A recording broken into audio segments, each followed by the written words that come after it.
লাউ দিয়ে ডিম রান্না করব। আর শীতের সময় একটু লাউ মানুষ কমই খেতে চায়, আমার মনে হয় লাউয়ে ঠান্ডা লাগে, বাট তারপরেও আমার লাউ অনেক বেশি ভালো লাগে।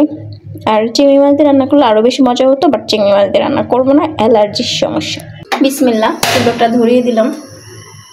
ফার্স্টে হচ্ছে তেল দিয়ে দিব, তেল একটু কমই দিব।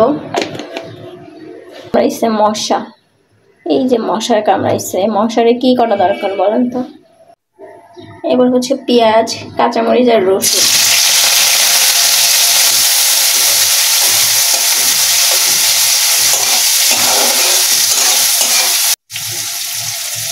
এবার দিব হচ্ছে হলুদ, এবার পরিমাণ মতো লবণ,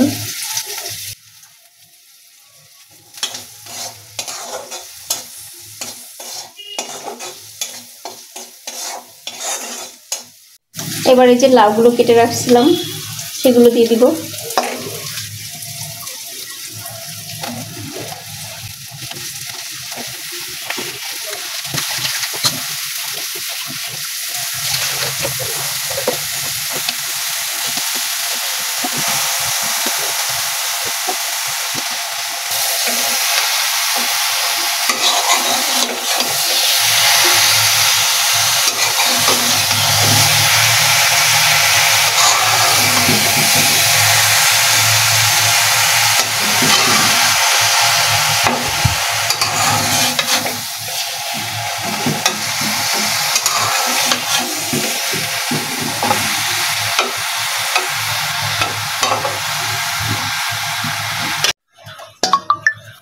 এবার হচ্ছে আমি ঢাকনা দিয়ে ঢেকে দিব।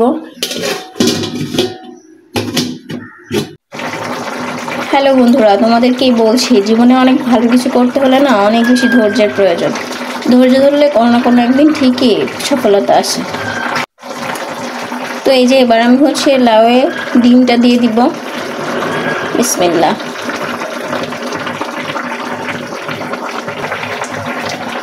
আর অবশ্যই ফেটে দিব।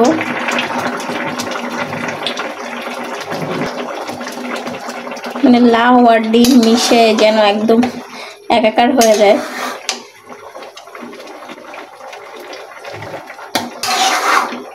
অনেকেই হচ্ছে ডিমটা ফার্স্টের দিকেও ভেজে দেয় ঝাল পেঁয়াজের সাথে, বাট আমি ওইভাবে না, আমি এইভাবেই পছন্দ করি। এই যে ডিম, আর একটা ডিম হলে মজা হইতো।